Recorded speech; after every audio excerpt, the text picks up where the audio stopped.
We have some significant improvements to Xbox Series X graphics coming in the near future. Game Pass hits a really big milestone, and a whole bunch of games get boosted all the way up to 120 frames per second. We have a lot here to talk about, so let's get into it.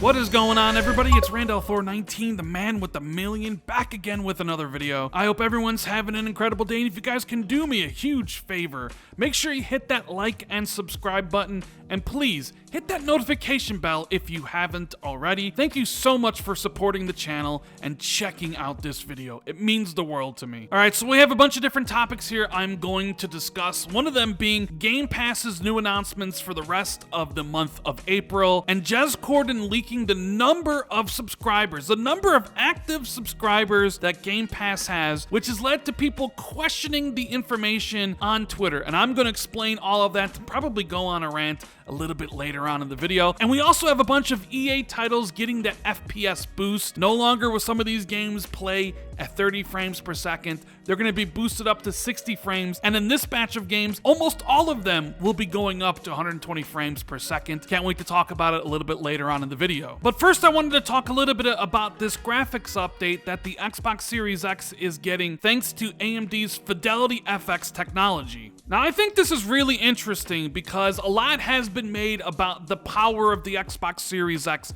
especially over its competition, the PlayStation 5. Leading up to the launch of the new consoles this past fall, I'm sure you all remember 12 teraflops versus 10.6, and how Xbox Series X would be the most powerful console ever made. But sometimes that doesn't make it through to the games. When Digital Foundry gets their hands on it, sometimes the PlayStation 5 might have an advantage in frame rate because the Xbox Series X tries to do things at a higher resolution. So sometimes you have the PlayStation 5 winning these face-offs, and sometimes it's the Xbox Series X. A lot of people have been going out there saying, well, that makes sense. The SDK for the Xbox Series X came out a little bit later to developers. They need to understand everything that's going on with the system. They changed a lot of things around when PlayStation didn't. Not to mention the fact that Xbox was proudly out there saying that the Series X and Series S were the only next-gen consoles to have the full RDNA 2 feature set, but we have yet to really see any of that be implemented in games that have released. Maybe that's something that's going to be very apparent a year or 2 years from now. So not only do these Xbox Series consoles feature full RDNA 2, but they are also getting AMD's FidelityFX technology. So the Xbox Series X just got a healthy graphics update.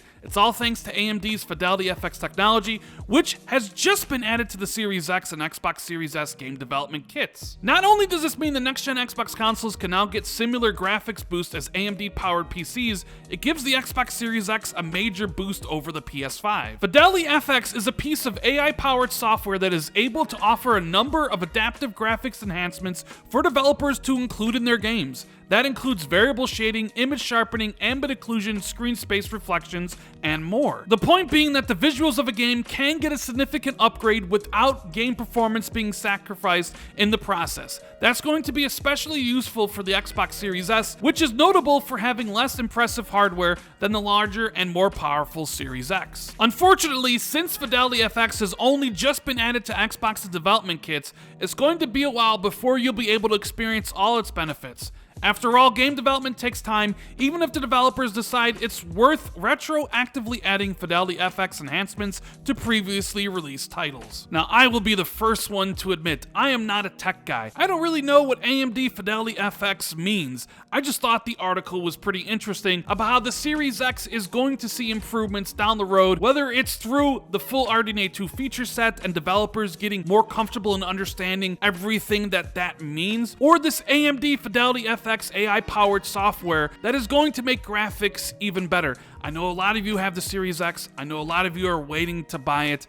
And one of the things that Microsoft touted was just how powerful the system is. And we haven't really seen that showcased too much yet in the first 6 months the system has been out. But with all these cool new things that developers are making, the games will probably look better and run significantly better than they do right now. So while I can't explain what variable shading is or what ambient occlusion does, I just thought this article was worth sharing with you guys. So let me know what you think about this in the comments below. And next up, up, we need to talk about Xbox Game Pass. We do know that Microsoft made an announcement for the rest of the games hitting the service this week as well as next month. MLB The Show 21 is available to download right now on Xbox Game Pass, and next week, Second Extinction, a game which was previewed all the way back in May of last year, which is basically Left 4 Dead with dinosaurs, will be hitting the service day one on April 28th, and that is also when Destroy All Humans, the remake that came out last year, will also be hitting Game Pass. But the bigger story I wanted to talk about was just how well Xbox Game Pass is doing. My buddy Jez Corden had a very interesting article over at Windows Central where he talked about how you really can't compare Game Pass to Netflix or Spotify. I'll have a link for his article in the description below so you guys can check it out. But Jez also leaked the number of subscribers that Game Pass has, and this has caused some concern in the video game community. So in Jez's article, he says, Xbox Game Pass is helping me discover games that I may not have ever known even existed previously. Xbox Game Pass is also improving access to games for poorer families who perhaps can't shell out $70 or more in some countries per game. Through cloud streaming, Xbox Game Pass will also bring games to the broadest gaming audience in history, all on a single code base. According to our trusted sources, that audience stands at 23 million subscribers per April of 2021. Now, the last time Microsoft talked about Game Pass numbers was all the way back in January when they said that Game Pass had a total of 18 million subscribers by the end of December of 2020. So here we are just 4 short months later, and Xbox Game Pass has increased yet another 5 million subs. According to Jez Corden, it's at 23 million subscribers per April of 2021. Now, Microsoft is going to be releasing their financial report in a couple weeks here, and it's certainly possible that they give official numbers, but if they do, it would only be up until the end of March. So if they do announce numbers, it will probably be 22 million. But either way, with Game Pass adding another 5 million users over the course of 4 months, averaging 1 million per month, it definitely seems like Game Pass is on track to hit the targeted number of 30 million by the end of the year. And if Microsoft can get out Halo Infinite, Starfield, a Forza Horizon 5, maybe the rumored Battlefield 6 day one in Game Pass, and Ubisoft games hitting the service like EA Play at the end of the year, maybe they get comfortably beyond 30 million. Maybe they get to 32 million, maybe 33 million. But like with any good news regarding Xbox, it's met with skepticism from certain parts of the internet and social media. Some people outright don't believe it, and some people do mental gymnastics to try to make it seem like it's not as good as it is on the surface. So a lot of people question Jez reporting about the 23 million subscribers by insinuating that that's not the active number of subscribers, that for whatever reason Microsoft reports subscribers differently than every other single corporation in the world, right? But these same people who question if Microsoft actually has 23 million active subscribers never do the same to any other company. Like, these are the sort of people when Sony says, hey, we have 45 million PlayStation Plus members, these same people never question if Sony is telling the truth. They never question if Netflix is telling the truth, if they have 208 million active subscribers. This only really seems to be an issue because it's about Xbox. You even have some people out there even questioning if this 23 million number is the number of people who have tried out this service since its debuted 4 years ago. I always have a laugh when people do that because it's a complete and utter joke, and I see completely through them. So let me be crystal clear when I say this. The 23 million number is the number of the active subscribers that Game Pass has. Whether that person is paying month to month, whether that person converted and has 3 years of Game Pass Ultimate banked like I do, or whether that person signed up for a $1 3-month trial. That is the number of active subscribers using the service right now that Microsoft is sharing with their development partners and that Microsoft will be sharing with their investors. And honestly, if you're even not a fan of Xbox Game Pass, you should want it to do well. Mainly because Microsoft is going to funnel the money back into studios because they're going to need more exclusives. They'll be able to spend more money to get bigger AAA games day one. But maybe more importantly, the faster Microsoft gets to 40 or 50 or 60 million Game Pass subscribers, the sooner they can get rid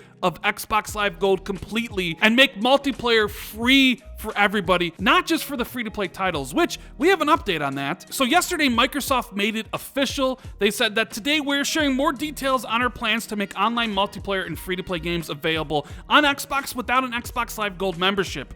As part of listening to your feedback, this change will take place starting today, which was April 21st. Today's April 22nd. And all Xbox players will be able to access online multiplayer at no charge for a library of over 50 free-to-play games that support online multiplayer. So yes, if you want to play Fortnite and Warzone or any of the other free-to-play titles on Xbox, you no longer need Xbox Live Gold. It's not in testing anymore. It is completely wide to everybody. So the last topic for the video I want to talk about is more FPS boost games being announced by Microsoft. So back in February 2021, we shared via Xbox Wire the backwards compatibility team developed FPS Boost, a feature employing a variety of new methods for nearly doubling the original frame rate on select titles. Higher, steadier frame rates make games visually smoother, resulting in a more immersive gameplay. We partnered closely with developers to enhance the experience while maintaining the game's original intent. And while not applicable to all games, these new techniques can push game engines to render more quickly for a buttery smooth experience beyond what the original game might have delivered due to the limitations of the hardware at the time. In some instances, because there are higher graphics requirements to enable FPS Boost technology, we've had to reduce a game's resolution to ensure it both runs smoothly and plays great. In these select cases, FPS Boost is not automatically enabled for Xbox Series X gamers, but can easily be turned on under the compatibility options in the Manage Game and Add-on settings. To experience FPS Boost and to be able to toggle the feature on and off, make sure your console has taken the latest update and you've rebooted your console. So there are 13 titles here from EA that are getting boosted either all the way from 30 to 60 or from 30 to 120 frames, and here's the list of the games. So Battlefield 1, Battlefield 4, Battlefield 5, Mirror's Edge Catalyst, Plants vs. Zombies Garden Warfare, Plants vs. Zombies Battle for Neighborville, Plants vs. Zombies Garden Warfare 2, Sea of Solitude, Star Wars Battlefront, Star Wars Battlefront 2, Titanfall, Titanfall 2, and Unravel 2. And you can see here, almost all of these games will be hitting 120 frames per second on the Xbox Series X, except for Sea of Solitude, which will be hitting 60 frames. Now, of course, just like I mentioned, some of these are off by default. Battlefield 1, Battlefield 5, Plants for Zombies, Battle for Neighborville,